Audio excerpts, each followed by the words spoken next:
बिस्मिल्लाहिर्रहमानिर्रहीम। अस्सलामु अलैकुम वरहमतुल्लाहि वबरकातुहू। हज़रत उस्मान गनी रज़ी अल्लाह अन्हु से रिवायत है कि रसूलुल्लाह सल्लल्लाहु अलैहि वआलिहि वसल्लम ने फरमाया, अल्लाह तबारक व तआला फरमाता है कि जब मेरे बंदे की उम्र 40 साल की हो जाती है तो मैं उसको 3 किस्म के अमराज से महफूज कर देता हूँ। जुनून यानी दीवानगी, जुज़ाम यानी कोढ़ और बर्स से आफियत दे देता हूँ। जुज़ाम यानी कोढ़ जिसमें हाथ गल जाते हैं और बर्स से मुराद जल्द के सफ़ेद सफ़ेद दाग। मतलब यह है कि 40 साल के बाद इन अमराज का वकूअ बहुत कम होता है और जब मेरे बंदे की उम्र 50 बरस की हो जाती है तो उससे हिसाब यसीर यानी आसान हिसाब करूँगा। मतलब ये है कि 50 साल वाले से क़यामत में आसान और सहल हिसाब होगा। जब कोई बंदा 60 साल की उम्र को पहुंच जाता है तो मैं तौबा और रुजू इल्लाह को उसका महबूब बना लेता हूं। मतलब ये है कि 60 साल की उम्र के बाद तौबा से मोहब्बत हो जाती है और अल्लाह तबारक व तआला की तरफ रुजू होने की तौफीक अता होती है। जब किसी की उम्र 70 साल की हो जाती है तो फरिश्ते उससे मोहब्बत करते हैं और जब कोई 80 बरस का हो जाता है तो उसकी नेकियां लिखी जाती हैं और गुनाह नज़रअंदाज किए जाते हैं।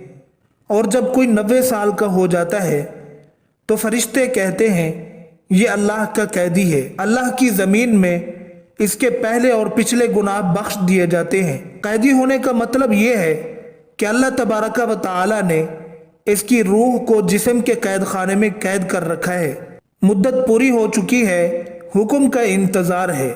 और जब कोई बंदा अर्ज़ल उम्र को पहुंच जाता है तो अल्लाह तबारक व तआला उसके नामा आमाल में उसकी तंदुरुस्ती और सेहत के ज़माने के मिसल आमाल खैर लिखता रहता है। अगर उस बंदे से कोई बुराई हो जाती है तो बुराई उसके नामा आमाल में नहीं लिखी जाती।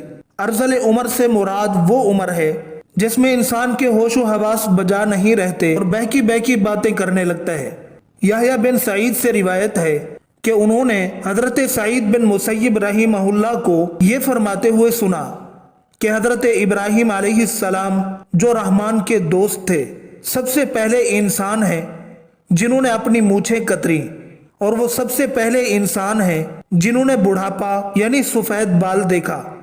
चुनाचे उन्होंने जब सबसे पहले अपने बालों में सफ़ेदी को देखा तो अर्ज किया कि मेरे परवरदिगार ये क्या है।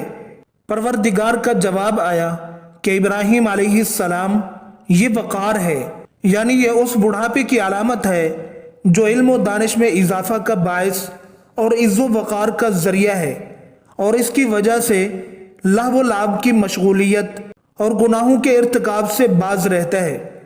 हज़रत इब्राहिम अलैहिस्सलाम ने अर्ज़ किया कि परवरदिगार ये तो तेरी बड़ी नेमत है, लिहाजा मेरे वक़ार में इजाफा फरमा।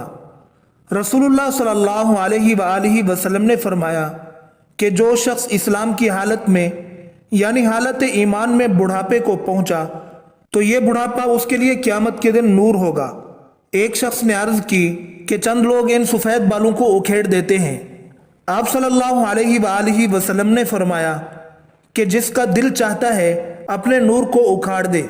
हज़रत जाबिर रज़ी अल्लाह अन्हु फरमाते हैं कि नबी करीम सल्लल्लाहु अलैहि वसल्लम ने इरशाद फरमाया कि मेरे दोस्त जिब्राईल अलैहिस्सलाम अभी मेरे पास से गए हैं। वो कहते हैं कि कसम है उस ज़ात की जिसने आपको हक के साथ भेजा है, अल्लाह तबारक व तआला के बंदों में से एक बंदे ने 500 साल तक एक पहाड़ की चोटी पर इबादत की।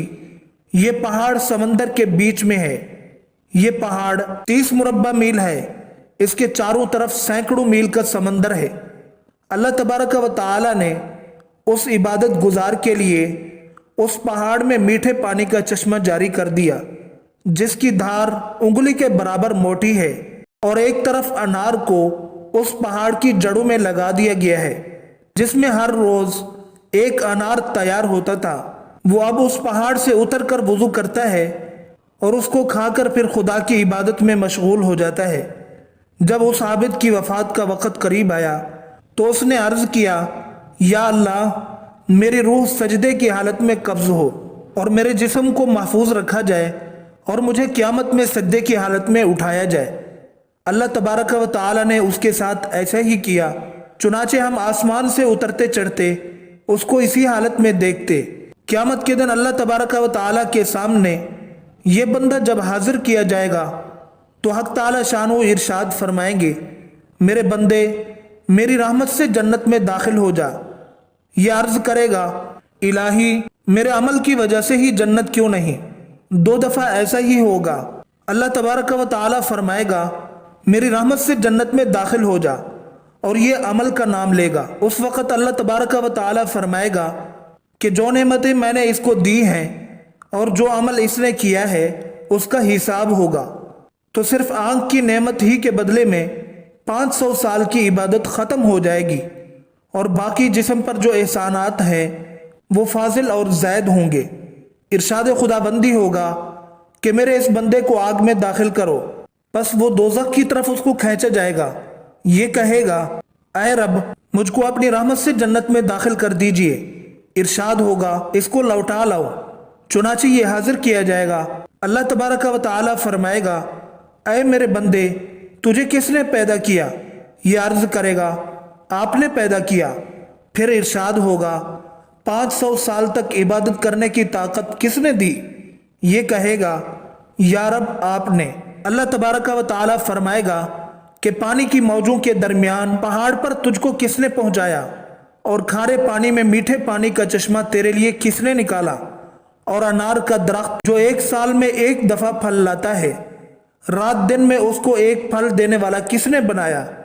اور تو نے جب عرض کی کہ میری جان سجدے کی حالت میں نکلے تو میں نے یہ بات بھی تیری پوری کر دی۔ یہ عرض کرے گا، اے رب تو نے ہی سب کیا۔ ارشاد خداوندی ہوگا، یہ میری رحمت ہے اور میں اپنی رحمت سے تمہیں جنت میں داخل کرتا ہوں۔ حضرت جبرائیل علیہ السلام نے مجھ سے کہا، اے محمد صلی اللہ علیہ وسلم تمام اشیاء اللہ کی رحمت ہے۔ اللہ تعالیٰ سے دعا ہے ہمیں بھی اپنی رحمت سے جنت میں داخل فرمائے، آمین ثم آمین۔